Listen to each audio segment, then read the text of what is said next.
October 1953. Joseph Weiner pressed his eye to the binocular microscope in the Natural History Museum's specimen room and focused on a tooth, dark brown, ancient-looking, pulled from a glass case that had been locked for 4 decades. He adjusted the lens. On the enamel surface, a series of parallel scratches running against the grain of the tooth's natural anatomy. The marks of a metal file. The world's most important fossil, the so-called missing link between apes and humans, displayed in the most prestigious natural history museum on Earth, had been carved by hand. You're listening to The Unlit Room. Every story in here actually happened. That's the part that should scare you. New stories every day, Monday through Saturday. Today, an amateur fossil hunter in rural England manufactures the skull of a species that never existed, and the world's greatest paleontologists spend 40 years staking their careers on it. This episode's narration is AI-generated.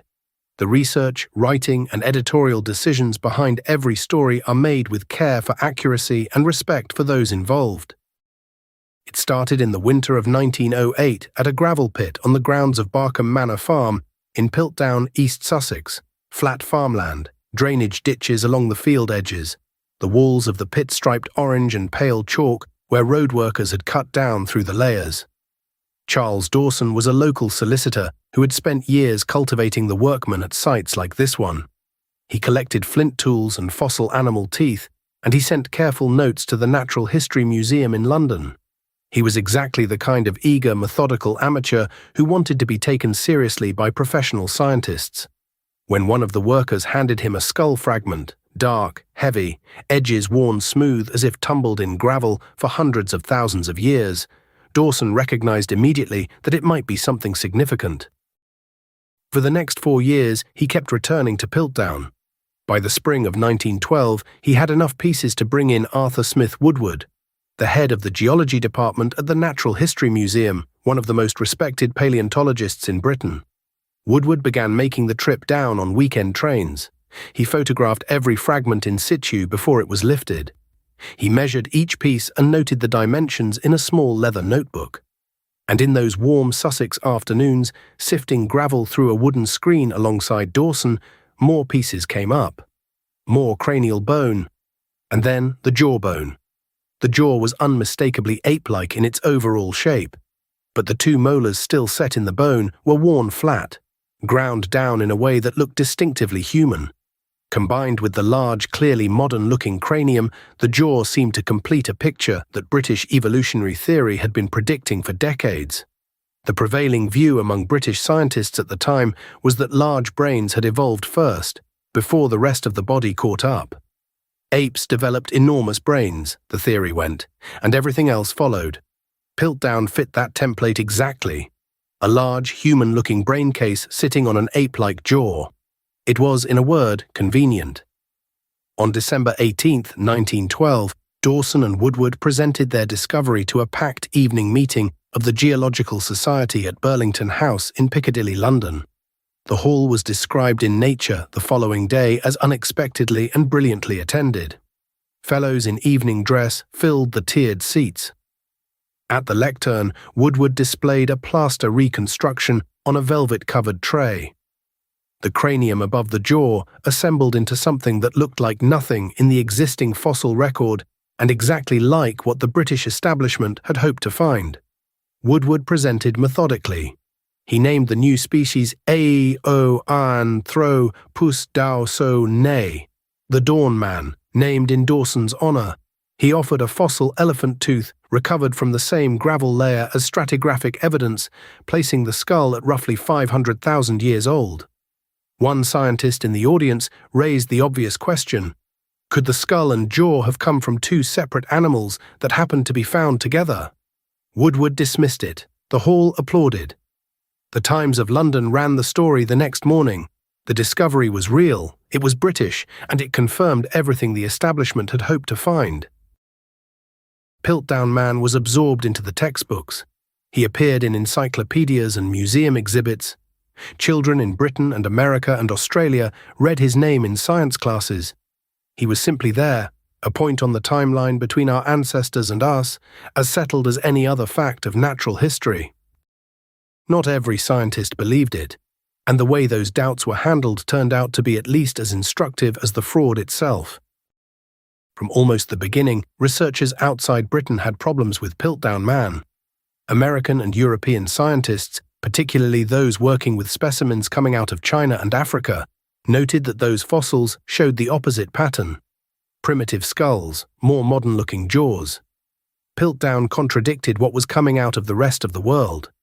Several researchers published direct challenges to its authenticity in academic journals throughout the 1920s and 1930s. The British establishment dismissed these doubts as bias, as jealousy perhaps that the missing link had been found on English soil rather than somewhere else. Arthur Keith, the leading British anatomist who had personally reconstructed the Piltdown skull at the Royal College of Surgeons, continued to champion it. His professional reputation was bound to it. The institutional position had been taken, and institutions don't reverse course easily. Then, in 1949, Kenneth Oakley, a geologist and anthropologist at the Natural History Museum, ran a fluorine dating test on the specimens. The method is straightforward. Fluorine from groundwater accumulates in buried bone over time, so older bones have more of it. A specimen from 500,000 years ago should have fluorine levels orders of magnitude higher than something buried in the last few decades. The jaw came back with fluorine levels consistent with something only a few decades old. Oakley published the result. He noted that local groundwater conditions might account for the anomaly. The finding was filed. The institutions moved on. For 4 more years, nobody looked closer. Dawson had died in August 1916 of pernicious anemia at the age of 52. After his death, no one ever found another Piltdown specimen. Hundreds of subsequent expeditions had worked the gravel pit with fine sieves. Every single fragment ever recovered from Piltdown, across 7 years and 2 separate sites, 2 miles apart, had been found when Charles Dawson was present. This had been noted. It hadn't been followed. In the summer of 1953, Joseph Weiner was examining plaster casts of the Piltdown specimens at Oxford when something about the canine tooth stopped him cold. Before we get to what Weiner found under the microscope, it's worth noting that the question of who built the Piltdown fraud has generated several genuine competing theories, and it still hasn't been fully closed. The strongest evidence points to Dawson acting alone. In 2016, a team led by Isabelle de Groot analyzed 295 specimens associated with Dawson at the Natural History Museum. They found identical hand preparation techniques and identical chemical signatures across all of them. The work of one person using one consistent set of methods. Dawson had also been identified as having fabricated at least 38 other archaeological specimens across his career. The de Groot study concluded that Dawson was the most probable sole perpetrator. But 2 other names have been raised seriously enough to mention. Arthur Conan Doyle, creator of Sherlock Holmes, committed spiritualist, and a man who had publicly clashed with scientists who dismissed his beliefs, lived near Piltdown and was present at least one excavation. His novel about living prehistoric creatures, The Lost World, was published the same month as the Piltdown announcement. Some researchers have argued this was deliberate, that Doyle planted the fraud as a private joke on the scientific establishment. The 2016 study found no physical evidence of a second pair of hands. Martin Hinton, a curator at the Natural History Museum, is a third candidate. A trunk belonging to him, discovered at the museum in 1978, contained bone fragments stained by techniques identical to those used on the Piltdown specimens. Whether this was evidence of involvement or of Hinton's own private attempt to test and expose the fraud has never been resolved. Both theories account for something in the record. Neither accounts for everything. Weiner had noticed, from the plaster casts alone without the originals, that the canine tooth's wear looked artificial, not the wear of ancient use, the wear of something that had been deliberately abraded.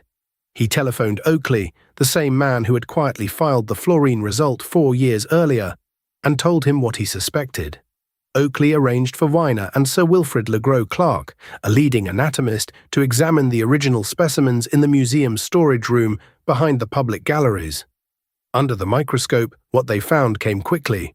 The canine's enamel showed a series of parallel scratches running against the natural grain of the tooth's anatomy, the marks of a metal file. The tooth had been stained with an iron solution to produce its brown coloration. The bone fragments had been treated with potassium dichromate, a chemical that gives fossil bone its characteristic ancient-looking dark color. Under ultraviolet light, the coating fluoresced in a way no genuine ancient bone would. The jaw's inner surface, never publicly displayed, showed none of the wear patterns consistent with actual chewing use. And the condyle, the joint that would have connected the jaw to a skull and definitively identified it as orangutan, had been broken off at precisely the one point needed to prevent that identification. Every element, the color, the wear, the anatomy, all of it handmade. Someone who understood paleontological authentication had worked through the checklist of what experts would examine and faked each item specifically to pass scrutiny.